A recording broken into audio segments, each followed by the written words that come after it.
Now to discuss more on this, I'm joined by Dr. Khinvraj Jangid, a West Asia expert from OP Jindal Global University. Good afternoon, Mr. Jangid.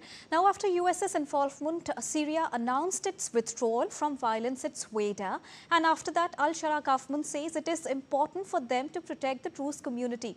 First, tell us about the importance of the Druze community for Israel, because although they make up to 3% of the population in Syria, but many of them are a part of Israel's military service as well. Thank you for this conversation.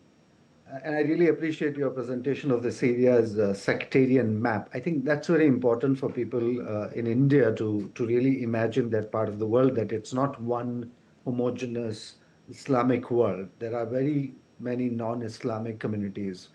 And the issue of the Druze is one of them. It's a minority in West Asia. It's a non-Islamic minority in West Asia and has faced a pretty violent engagement with the different Muslim regimes and states. Unlike the other Arab and Muslim entities, Druze have found a great amount of affinity, trust, and coexistence with the Jews. So, right from the beginning of the Israeli state in 1948, Druze were exceptionally the people in the Middle East and in West Asia that embraced the arrival of the Israeli state. Right from the first year, they started serving in the Israeli army. Now, serving in the Israeli army was a big question for non Jews, meaning for the Palestinian Arabs or the Palestinian Muslim Arabs. But for the Druze, it was a question of showing solidarity with the majority of the country that protects them in return. So yes, from the beginning, Druze offered Israel a loyalty, and in return, Israel offered them full protection. Now, Druze in Syria is a more tricky issue for the Israeli state. But what happened because of the long civil war in Syria? Ahmed al-Sharaa has an unmanageable task in his hands. Will he be able to really handle the sectarian divisions of Syria? One hopes that he succeeds in this very ambitious challenge. But when it comes to the Israeli state and the Druze, in the last 2 years, when Israel has been in war in south and in north, in Lebanon, the Druze community leaders from Lebanon to Syria mobilized themselves. In fact, there was a large delegation of more than 100 community leaders of Lebanon and Syrian Jewish neighborhoods that went into Israel. They were invited to Jerusalem. They met the leaders of Israeli state president and the prime minister and appealed that please take responsibility for us even when we are outside. Some of these communities are married into the communities that live inside the Israeli territories or in Golan Heights. So the Druze community is extremely tied into three parts.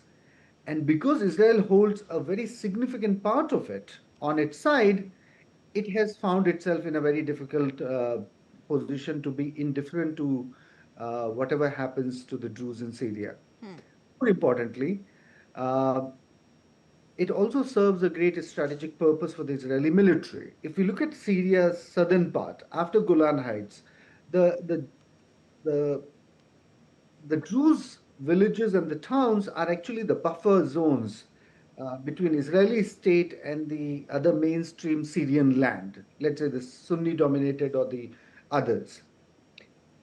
The community of the Bedouins are also very important for the Israeli state. I mean, Bedouins are also part of the Israeli state in the Negev, and they serve a significant, again, non-Islamic, tribal, nomadic minority of the Okay. landscape of the Middle East.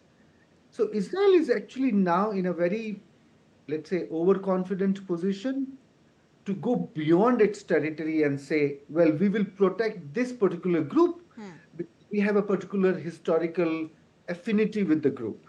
But it also does serve its strategic purpose. So it's a combination of two, a historical connection with the Druze community and their strong connect with the Israeli state, as well as the strategic use of these Druze villages holding their ground against the other militias that are still very free in Syrian territories. Dr. Jangid, now talking further about the possible intention of the attack, is it only to forge an alliance with the Druze community or sending a strong message to the al-Sharaa government as well? What do you think? It is to send a message. And also, US played a key role in this, and Marco Rubio said that we think we are on our way towards a real de-escalation. But what are the possibilities of the real de-escalation when we talk about it? Listen, let's look at what would be Ahmed al-Sharaa's interest. Ahmed al-Sharaa, even if he's publicly making very uncomfortable, positions, he's happy. He's happy that his regime is getting support from America and Israel. Ahmed al-Sharaa himself cannot hold Syria together. It's a fact, and he knows it. And he's working with French, he's working with Americans, and he's working very closely with the Israeli government.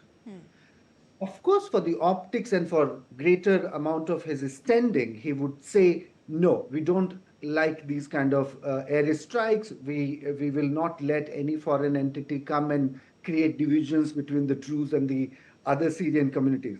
He's meaning to condemn all of these actions in public.